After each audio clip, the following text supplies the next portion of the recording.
예, 시청자 여러분 한 주 동안 잘 지내셨죠? 신율입니다.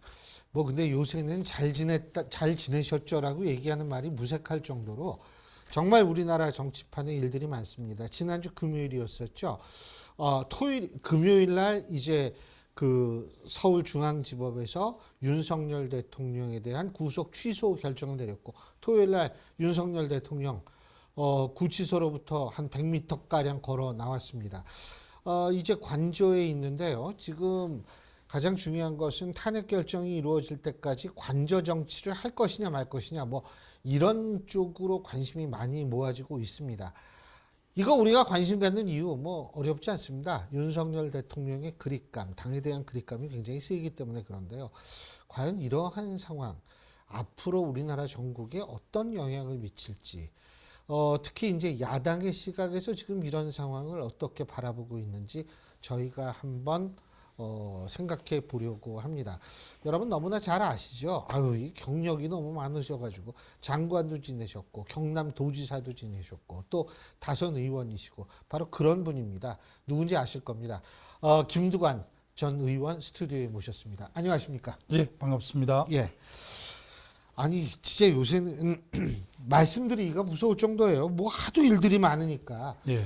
우선 지난 토요일 날 윤석열 대통령의 석방 어떻게 보셨습니까? 저는 좀 놀랐었고요. 예.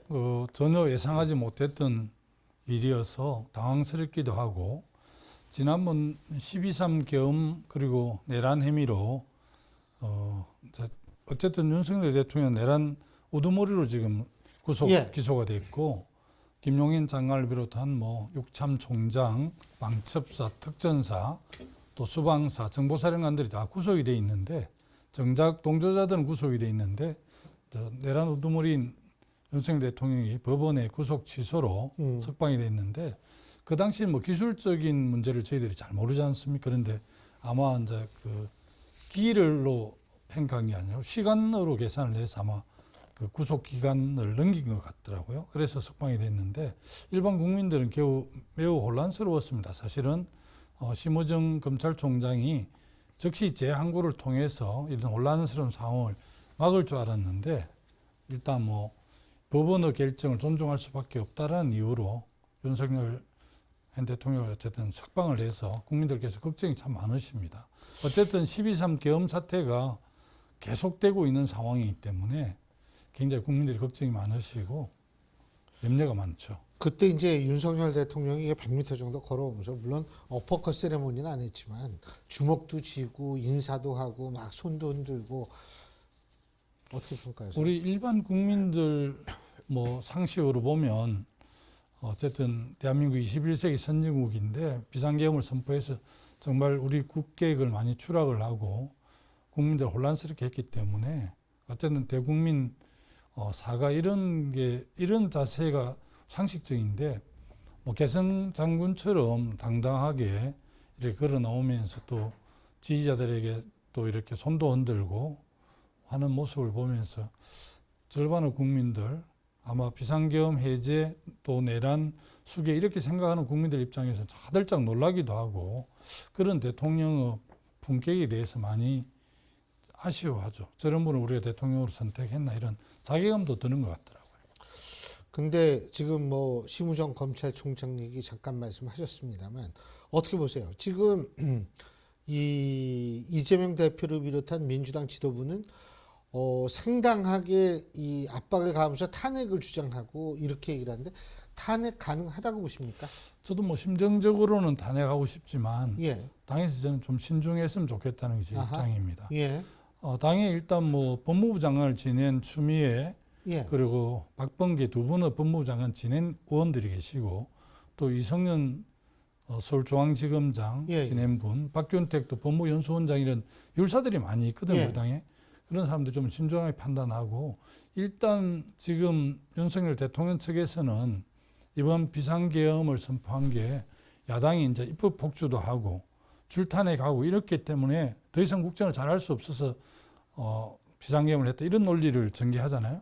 그럴 수 없는 게 원칙이지만 그런 차원에서 다시 한덕수 총리 탄핵 또 최상목 그 권한 대행에 대해서 마원액 헌법재판관 임명하는 것에 대한 탄핵, 지금도 최재감사원장 또 이창수 서울중앙지검장이 어쨌든 탄핵돼 있는 상태지 않습니까? 헌재에서 심리 상태인데 심우정검찰총장까지 탄핵을 하면 오히려 국민들께서 얼마나 불안해 하시겠습니까? 그래서 아마 심정적으로는 탄핵하고 싶겠지만 당에서 신중하게 판단하는 게 좋겠다고 저는 생각합니다. 일각에서는 이런 얘기를 하더라고요. 윤석열 대통령이 비상계엄 선포했다라는 이유를 본인이 주장하기를 민주당의 줄탄핵 때문에 국정이 마비돼서 내가 했다라는 이유 중에 하나로 그걸 드렸잖아요. 근데 이렇게 탄핵을 또 계속 얘기를 하면 이 국민들이 그때 그 윤 대통령 얘기가 이렇게 생각이 나면서 이게 진짜 그랬나라고 생각할 가능성도 있잖아요. 그렇게 많지는 않을 것 같은데요. 그런 말씀에 동의하는 국민들도 꽤 많기는 하죠. 그러나 사실은 이제 국정을 책임지는 대통령께서 야당이 예산이라든지 입법 폭주라든지 또 뭐 여러 가지 어쨌든 법을 위반한 정무직에 있는 장관들이나 국무위원 또 검사들을 탄핵한다 해서 비상계엄을 선포할 수 있는 근거가 되지는 않고요. 다만 그렇죠. 국민들 심정에 야당이 협조를 안 해서 대통령이 그런 결단을 했다 이렇게 짐작하고 지지하는 국민들도 한 30% 40% 안 있겠습니까? 그러나 그거는 윤석열 대통령이 정치력으로 야당과 대화와 타협을 통해서 풀 일이지 그것을 뭐 비상계엄 할 수 있는 건 아닌 것 같습니다. 지금 좀 아까 최상목 권한대행 말씀하셨는데 일단 마은혁 헌법재판관 후보자 임명을 서둘러야 한다고 생각하십니까? 다시 말해서 한덕수 총리, 그러니까 권한대행에 대한 탄핵이 언제 결정할지 그 얘기는 이런 방법 없어요. 지금까지는.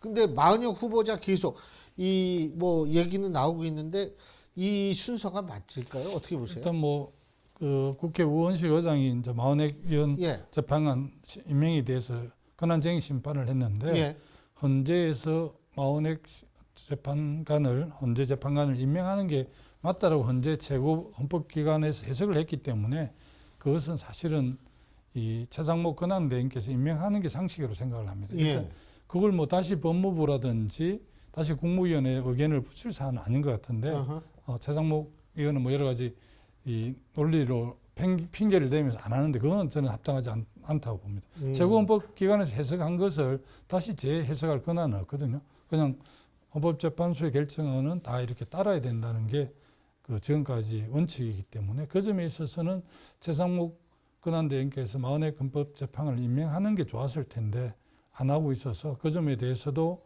지금 우리 민주당을 비롯한 야당들은 공세를 취하고 있는 상황입니다. 근데 그 한덕수 일각에서 뭐 한덕수 총리, 그러니까 한덕수 권한대행의 탄핵 결정을 보고서 복귀를 하면 자기가 지금 굳이 할 필요가 없기 때문에 기다린다라는 얘기도 있거든요. 그 얘기는 한덕수 권한대행의 탄핵을 먼저 좀 결정을 했으면 이런 혼란이 없지 않을까라는 생각도 들거든요. 저 동의합니다. 어쨌든 지금 빨리 결정을 했으면 좋겠는데 지금 결정이 안 돼 있어서 아쉽고요. 한덕수 권한대행 때 오히려 이제 국회에서 추천한 헌법재판관 3인에 대해서 정치를 발휘해서 충분히 설득을 해서 한덕수 권한대행께서 임명하게끔 하는 게 오히려 정치력을 발휘했어야 하는데 그러지 못하고 그냥 임명 안 한다는 이유로 바로 탄핵을 했고 또 최상목 권한대행은 또 두 사람은 하고 마은혁 재판관은 뭐 옛날 그 경력 인노련 인천노동자연맹의 경력, 좌파 경력 이런 걸 들어서 이제 안 하기는 했는데 그렇게 하면 그런 기준으로 하면 뭐 지금 국민의힘에 있었던 하태경 보험연구원장이라든지 김문수 고용노동부 장관도 옛날에 선호련 지도위원을 하면서 아주 좌파 중에 좌파였잖아요. 근데 그게 젊을 때 그랬지만 다 그걸 극복하고 뛰어넘은 분들이기 때문에 그 잣대로 제가 헌법재판을 임명 안 하는 건 그렇게 설득이 있는 것 같지는 않고 제가 볼 때는 좀 약간 색깔론이 아닌가 싶습니다. 자, 이제 본격적으로 윤석열 대통령 탄핵에 대해서 좀 여쭤볼 텐데 일단은 다음 주, 뭐 이번 주는 다 갔으니까요. 다음 주일 가능성이 높은데 원래는 이번 주 바로 이제 14일 이렇게가 나왔는데 이게 연기가 된 게 윤석열 대통령의 석방에 영향을 받은 걸까요? 뭐라고 보십니까? 뭐 일반 국민들은 윤석열 대통령 구속 취소 석방이 현재 영향을 많이 미칠 거다 이렇게 짐작하는 분들도 많으신데 제가 예. 볼 때는 그건 별개로 예. 현재 뭐 여러 가지 사정이 있어서 일주일 연기되는지는 모르겠습니다만은 저는 개인적으로 페이스북에도 썼습니다만은 헌재에서 8대 0으로 인용이 될 거다. 그렇게 이제 썼는 이유는 헌법재판소가 이제 헌법 수호 기관인데 명백하게 헌법을 위반했기 때문에 인용 사유가 되고 또 기각 사유를 쓰려고 그러면 좀 이렇게 기각 사유를 쓸 만한 논거들이 있어야 되는데 헌법 그 재판관을 보조하는 헌법 연구관들이 4~5명씩 다 보좌를 하지 않습니까?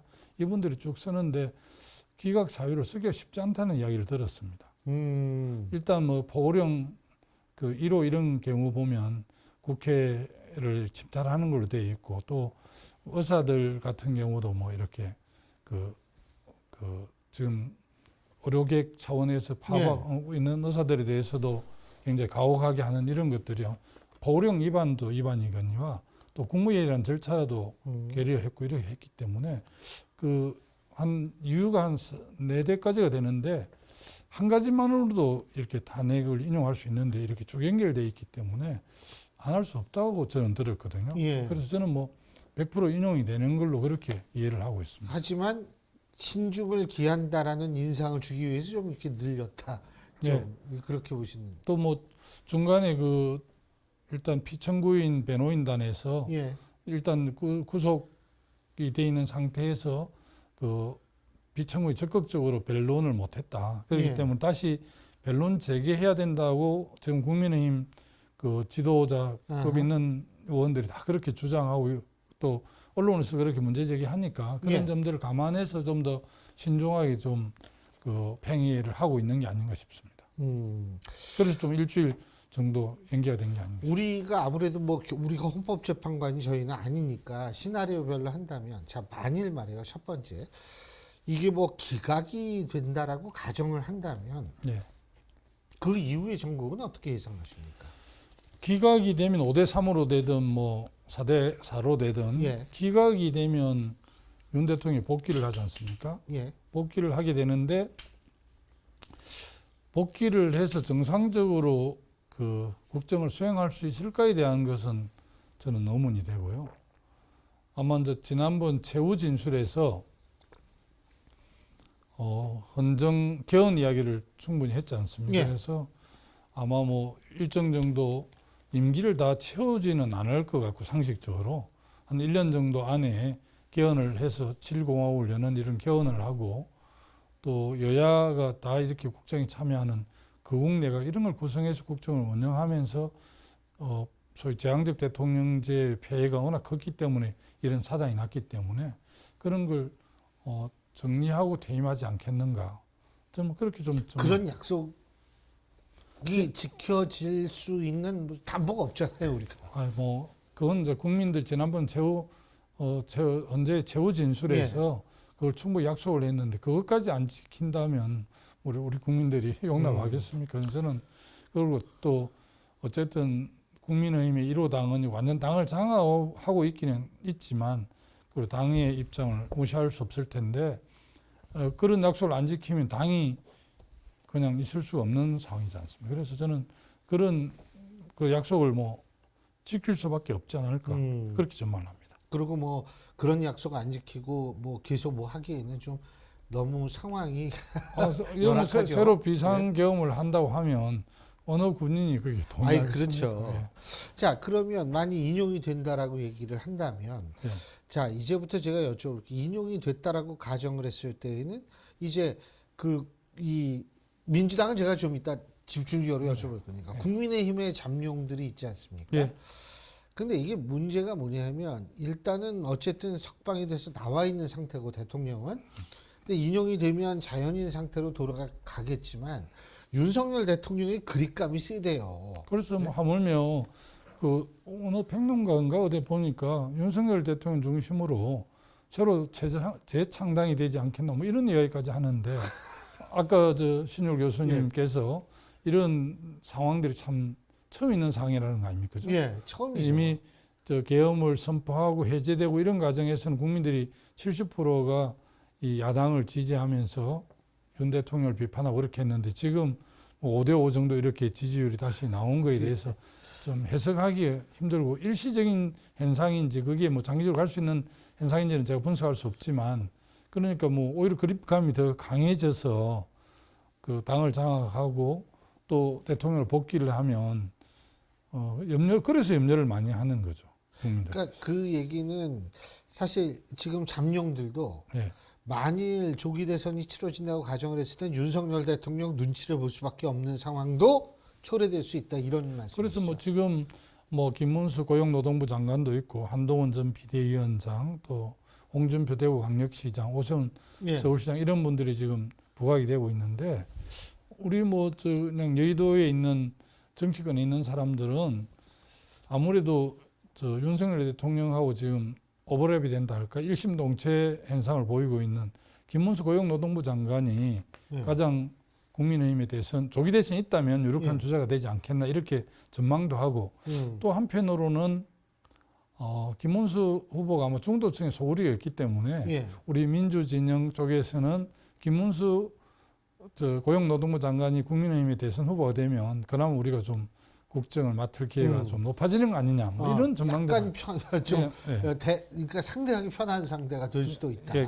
그분은 뭐 극자에서 극으로 왔다 이렇게 생각하니까 예. 아무래도 좀 그런 평가를 하시고 있습니다. 아니 그러니까 그 많은 분들이 그런 생각을 하는 경우가 있는 것 같더라고요. 무슨 생각을 하냐면 윤석열 대통령이 만일 좀 영향력을 행사할 수 있다면 김문수 장관의 어떤 위치가 더 공고해질 수 있을 것이다. 근데 진짜로 그 윤 대통령의 그 영향력이 이렇게 계속 유지가 될까요? 만일 조기 대선이 있다면 그건 탄핵을 당해서 대통령이 더 이상 아니라는 건데 그 저는 윤석열 대통령이 이번에 그 잠깐 이렇게 이제 구속 취소돼 가지고 예. 석방된 게 조기 대선에서 국민의힘 집권을 더 멀게 한다. 저는 이렇게 좀 해석을 하는 편인데 예. 다만 이제 우리나라하고 미국하고 브라질은 본선이 들어가면 이제 한국식으로 말하면 진보가 총 단계를 하고 보수가 총 결집을 예. 하잖아요. 그래서 52대 48 구도가 되는 그렇죠. 싸움이지 않습니까? 그렇게 보면 사실은 이제 얼마 전에 어디 신문에서 한국인의 이념 성향을 조사를 했는데 본인이 보수라고 생각하는 35%, 진보라는 사람이 26%, 중도가 30몇 프로더라고 몇 프로 나왔는데 결국 대선에서 52대 48 구도에서 이기려고 하면 중도와 중원을 먹어야 그렇죠. 되지 않습니까? 그런 측면에서 윤석열 대통령 중심으로 지금 그 탄핵을 반대하는 세력들이 중도층의 마음을 얻기는 매우 힘들지 않습니까? 그런 측면에서 윤석열 대통령의 뭐 그립이나 장악력이라는 게 저는 뭐 굳이 퍼센테이지로 나누면 제 주관적인 판단이지만 40%를 절대 넘을 수 없다는 게 제 판단입니다. 이재명 대표는 중도층의 호소력이 이제 소구력이 있을까요? 어떻게 보십니까? 이재명 대표도 압도적 지지를 받고 있지만 또 동시에 비호감도가 매우 높아서 예. 중도층에 그렇게 크게 소구력이 있다고 볼 수 없죠. 그래서 이제 이재명 대표가 지금 대선 후보들을 쭉 이렇게 줄을 세우면 압도적 일이지만 또 어느 여론조사가 뭐 제대로 된 여론조사인지는 모르겠는데 이재명 후보 대 보수 후보 이렇게 하니까 비등하게 나왔는가? 근데 그거는 특정인을 제시한 게 아니고 그냥 국민의힘 후보가 그래. 나온다 이런 식으로 막연하게 그냥 그렇게 하니까요. 그걸 안 봤는데 그런 게 시사하는 바가 좀 있다고 봐지거든요. 그러니까 한국은 본선 들어가면 어쨌든 뭐 총 이렇게 결집하고 단계를 하기 때문에 장담할 수는 없는데 이제 상식적으로 보면 계엄을 선포해서 참 21대 최고의 선진국인 대한민국 위상을 국격을 많이 떨어뜨리고 이 난리를 만든 소속 그게 윤석열 대통령이 국민의힘의 1호 당원이지 않습니까? 그 1호 당원이 크게 사고를 쳤는데 다시 국민들이 그렇다고 그쪽에 국정을 맡기긴 하요 당장 우리 민주당이 싹 마음에 들지는 않겠지만 그래도 이쪽에 국정을 맡기는 것보다는 민주당 중심으로 잘 이렇게 하면 국정을 맡기지 않겠나 저는 그렇게 좀 그 부분에 낙관적으로 보는 편입니다. 이재명 대표 얘기는 제가 좀 이따 여쭤보고 그 명태균 씨 문제가 그거 아세요? 명태균 씨도 구속 취소 결정 이거 내려달라고 그거 했어요. 그거 했는데 그 명태균 씨 문제가 여당이죠. 여당 그러니까 탄핵이 된다면 여당이 아닐 때 국민의힘의 대선 구도에 영향을 미칠 거라고 보십니까? 지금 많은 사람들이 관여되어 있고요. 지난번 국회 법사위에서 예. 그 강혜경 씨가 명단을 제출했는데 예. 29명이 나왔더라고요. 그런데 아하. 그 민주당 쪽 사람은 저하고 그 이현주 최고위원이 나왔어요. 그런데 이현주 최고위원은 그때 명태균 씨 관련됐을 때는 국민의힘이었기 때문에 예. 지난번 법사위 29명 그 명단 중에 야당은 유일하게 전데 예. 제가 이제 경남지사를 하고 양산에 국회의원을 그쵸. 해서 명태균 씨하고 21년 5월 29일에 차담을 한 기록이 있더라고요. 찾아보셨군요. 차담 한 번 차담을 한 예. 기억이 있는데 그 경남 쪽에 뭐 유력 정치인들이 관련 안 된 분들이 별로 없어요. 아니 그 전화번호 기록 저장된 것만 해도 엄청 많대요. 예, 그래서 지금 뭐 오세훈 서울시장하고 홍준표 예. 대구광역시장이 상당히 깊이 개입이 돼 있는 것 같더라고요. 그래서 검찰에서 조사에 들어갔는데 정말 명태균 씨한테 여론조사를 의뢰해가지고 그 여론조사를 가지고 선거 때 활용을 했다면 명백하게 선거법 위반이고 또 정치자금법 위반이라서 오히려 오세훈, 홍준표 두 후보, 유력 후보인데 이분들이 그쪽 관련돼서 후보할 수 없겠죠. 그러니까 영향을 미칠 수 있다고 보시는 거예요? 그렇습니다.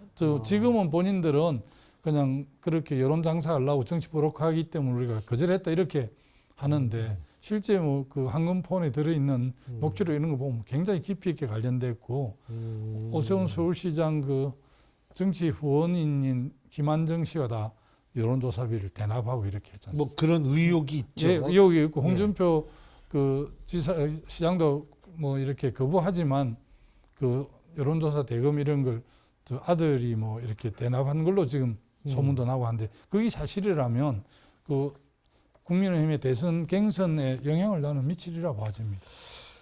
그리고요, 이제 이재명 대표 좀 여쭤볼 텐데, 일단 이재명 대표, 지금 윤석열 대통령의 석방이 일각 이런 시각이 있더라고요.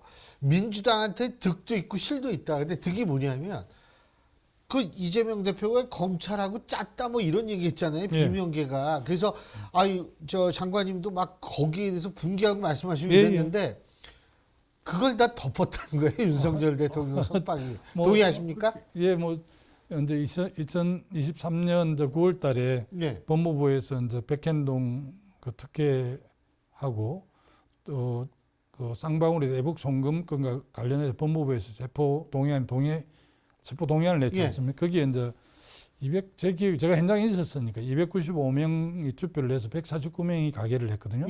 그러니까 그렇게 보면 우리 당에서 한 28명, 9명이 이탈했다는 겁니다. 그래서 이제 가결에 동의를 해서 체포동의 됐는데 그 사안에 대해서 이제 이재명 당대표 며칠 전에 그 최욱의 매불쇼에 나가서 검찰하고 내통했다고 한 겁니다. 근데 뭐 좀 섭섭할 수는 있지만 우리 당이 저도 있었지만 그 아무리 뭐 여러 가지 문제가 있지만 야당 대표를 정치적으로 공격하는 검찰 아가리에 우리 당대표를 갖다 바칠 수는 없다라는 게 대다수 생각이었고 좀 다른 생각하는 분들이 있었다 손 하더라도 검찰로 내통했다는 게 있을 수 없지. 그래서 최근에 통합 행보를 해서 쭉 만났잖아요. 비명계 인사로 하는 사람들. 만났는데 그게 뭐 진정성이 의심이 되는 거죠. 그리고 저도 그 점에 대해 세게 비판하고 여러 사람들이 비판했는데 윤석열 대통령이 그 나오면서 완전 그냥 그 이슈가 다 덮여버려서 지금 일각에서 참 이재명 대표가 너무 운이 좋네. 뭐 그런 평가를 하더라고요. 글쎄요. 근데 그 이재명 대표가 실수로 얘기를 했다고 보세요? 아니면 뭐 어떻게 얘기하다 보니까 얘기가 나온 걸까요? 아니면 뭔가 얘기를 하고 그 다음 날은 과거니까 다 잊자 뭐 이렇게 왜 얘기를 했다고 보세요? 그 뭐 깊은 속도 심오한 걸 저는 아무리 생각해도 해석이 잘 안 되는데요. 일각에서는 이제 뭐 3월 26일에 있는 그 공직선거 2심에서 유죄가 나오면 비명들이 엄청 공개가 할 거다. 그걸 사전에 차단하기 위한 뭐 경고용을 했다. 이렇게 해석을 하는 쪽도 있는데 저는 뭐 그 뜻을 잘 모르겠어요. 그냥 편한 유튜브라서 그냥 실수를 한 건지 또 그런 의도가 깔려 있는지 제가 알 수가 없죠. 뭐 어디 인터뷰에서 그 깊은 뜻을 제가 심오해서 알 수가 없다라고 했습니다. 근데 뭐 성격에서 나올 수도 있다. 뭐 이런 얘기도 있기는 있더라고요. 근데 그 일단 또 하나는 지금 김경수 전 지사가 이제 단식하고 있고 장관님도 거기 가셨던 걸로 알고 있거든요. 예, 그죠? 어제 아침부터 시작을 했는데요. 저는 어제 오후에 들려서 좀 건강 챙기라는 덕담도 하고, 어제는 그 이런 사건, 뭐 범민주 진영이 대동단결해서 현재 윤 대통령 탄핵 심판에 인용이 될 수 있도록 힘을 모아보자, 뭐 그런 원론적인 이야기 정도 했습니다. 그런데 이제 김경수 전 지사가 예전에 이낙연 전 총리를 향해서 너무 멀리 나갔다, 뭐 이런 얘기를 했는데 예. 그게 새미래민주당이나 이낙연 전 총리 측에서 굉장히 좀 반발을 했는데 어떻게 보고 계세요? 이제 이낙연 총리가 그때 어쨌든 당내 경선에서 아깝게 이제 낙선을 하고, 예. 이제 결선 투표가 없이 이제 이재명 후보가 확정이 됐는데, 예. 결선 투표를 안 하게 된 것은 이재명 후보가 가까스로 50%를 넘었습니다. 그때 정세균 후보, 김두관 후보가 얻은 표를 모수에서 빼버리니까 예. 50% 넘었고, 이낙연 후보는 48 얼마 됐거든요. 예. 그래서 그 결선 투표가 없다 보니까 그런 사건들이 좀 앙금이 잘 수습이 안 됐어요. 그러다 보니 좀 멀어졌고, 사실은 이제 지금은 새미래 민주당이라는 당을 새롭게 창당하게 됐기 때문에 뭐 김경수 지사는 그렇게 생각하지만, 저는 또 어떻게 보면 우리 당이 이제 1차적으로 당내 통합을 잘 이루어내고 대선 승리를 하기 위해서 연합정부 이런 걸 구성해야 되기 때문에, 그런 측면에서 또 우리가 중심을 확고하게 잡고 본선에서 정도는 또 뭐 연대 이런 것도 좀 생각해 볼 수 있는 거 아닌가. 제가 이렇게 하면 또 뭐 개딸들이 난리 칠 겁니다만은, 저는 연대 연합하고 통합할 때 우리 당이 승리했기 때문에, 저는 이준석 개혁신당을 포함해서 합리적인 보수까지 안고 승리해야 6대4, 7대3으로 승리해야 국정 안정적으로 운영할 수 있다는 입장이거든요. 그런 측면에서 큰 틀에서는 뭐 또 예를 들어 조기 대선이 있을 경우 민주당을 중심으로 민주진영이 대선 후보가 되면 그런 것까지 고려를 해봐야 되지 않을까 싶습니다. 지금 조국 혁신당에서 맨 처음에 나온 얘기죠. 예. 100% 오픈 프라이머리, 100% 국민 참여 경선. 예. 뭐 거기 참여하시는 예. 거죠. 저도 인터뷰에 참여한다고 했습니다. 그죠? 예. 그런데 거기에도 뭐 예를 들면 모든 사람이, 그러니까 지금 말씀하신 새미래 민주당이나 이런 쪽도 전부 참여할 거라고 보세요? 굉장히 원칙적으로는 좋은 제안이고, 저는 개인적으로는 오히려 이재명 당대표 그런 제안을 했으면 훨씬 더 그 관심을 받고 좋았을 텐데, 조국 혁신당에서 제안을 해서 좀 아쉽긴 하지만, 어쨌든 이번 내란, 뭐 계엄, 내란 이런 이후에 대한민국을 잘 열어가려고 그러면 오픈 프라이머리가 필요하다고 보고, 지금 조국 혁신당에서 말하는 오픈 프라이머리는 각 후보들이 선거인단을 모집하고 그 선거인단을 가지고 오픈 프라이머리를 하는데, 이게 오픈 프라이머리라 하기는 하지만 좀 제한적이고, 오히려 제가 최근에 역제안한 거는 뭐 인터뷰를 통해서 했지만, 그 18세 이상 유권자면 어떤 국민이라도 그 참여할 수 있는 그 완전한 개방 오픈 프라이머리. 그러면 선관위가 관리를 해줄 텐데요. 예, 그렇게 제안을 하고 있는데, 이제 기술적으로 그게 가능한지는 좀 검토를 해봐야 될 것 같습니다. 근데 가능은 한 걸로 알고 있어요. 제가 사실은 뭐 장관님 우리 민주당이 결심만 하면 못할 이유가 없죠. 근데 그 지금 현재 조국 혁신당이 제안을 하고서 거기에서 하자라고 얘기한 분이 지금 장관이고 또 다른 분. 예, 뭐 김동연 경기지사, 김동연 지사요. 김부겸 전 총리. 예. 지난번 인터뷰를 보니까 조국 혁신당에서 제안은 다 범야권이 참여하는 오픈 프라이머리 동의를 하더라고요. 근데 이준석 개혁신당은 동의를 안 하는 것 같아요. 예, 개혁신당 참여 안 하는 걸로 동의 안 하는 걸로 들었습니다. 이재명 대표가 거기 참여할 가능성 몇 %라고 보세요? 뭐 제가 알 수는 없는데, 뭐 그 이재명 대표가 지금 우리 당내 사정을 보면 뭐 그 2심에서 유죄 나든 무죄든 관계없이 가장 유력한 후보라서, 뭐 어떻게 보면 이제 본선에 더 경쟁력을 가지려고 그러면 나는 참여하는 게 훨씬 유리하다 보는데, 그 내부에서 어떤 판단을 하고 있는지는 제가 알 수가 없습니다. 3월 26일이죠. 2심 그 공직선거법 위반 선고요. 어떻게 예상하세요? 뭐 이재명 대표는 지난번에 MBC 100분 토론에 나가서 무죄를 확신하더라고요. 예. 확신하는데 우리 당이나 뭐 주변에서는 행량이 많이 낮춰지기는 하지만 무죄가 나오기는 어렵지 않는가 뭐 이런 이야기들이 주류입니다. 그러니까 피선거권 박탈형 테두리 내에서 형량이 낮춰질 것이다. 아니면 피선거권 박탈형이 아니다. 그 뭐 제가 아주 예. 예민한 부분이라 판단하기는 어렵습니다. 아. 100만 원 이하가 나와야 이제 완전 그렇죠. 뭐 예. 무탈하게 되는 거고 예. 100만 원 이상이 나오면 그래서 최종적으로 대법원 확정이 되면 10년간 피선거권이 그렇죠. 제한이 되고 또 지난 대선 때 선관위에서 지원받은 234억을 예. 반납해야 되기 때문에 예. 우리 당사 팔면 딱 맞다 하더라고요. 예, 그렇게 들었습니다. 야, 지금 선관위 이게 저 공직선거법 뭐 이런 거 얘기하다 보니까 선관위 지금 난리도 아니잖아요. 예. 해법이 있다고 보십니까? 어쩌다가 우리 한국 선관위가 그렇게 돼 있는지는 글쎄 안타깝기는 말이에요. 한데요. 사실은 뭐 다른 거는 좀 제쳐두고 중국인들이 이제 선거 부정에 개입을 해서 99명이 체포가 돼서 평택 미군기지에 수용이 됐다가 예. 오키나와라 가서 뭐 쿠바 쪽에 있는 간타나모 기지에 수감이 됐다고 유튜브에 많이 돌아다니는 봤는데 너무 저는 과도하다고 생각하고요.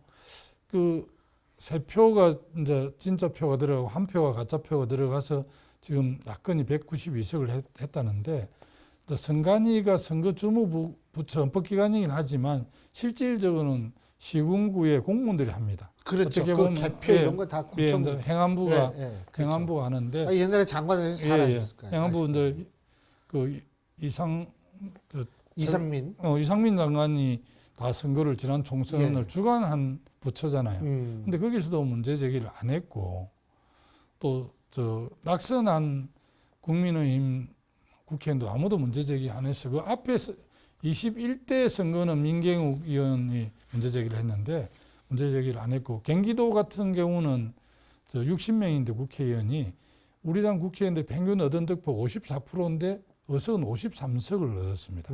한 표로도 많으니까 다 당선돼요. 그렇죠. 네. 국민의힘이 40몇 프로 얻었으면 우리가 한 35석하고 국민의힘이 한 20몇 석하고 뭐 이준석 한 석 이렇게 될 텐데 지금 이제 그런 게 나머지는 다 사표지 않습니까? 그럼 예. 국민의힘에서 경기도 국회의원들 떨어진 분들이 엄청 많은데 이분들이 다 부정선거 문제 제기를 해서 아무도 안 했거든요. 그리고 그 부정선거 방식이라는 게 저는 잘 납득이 안 가고 저는 이제 그 양산에서 김태호 후보 예, 그 그때, 선거에서 예, 선거 그랬죠. 무효 소송을 하나 해서 예.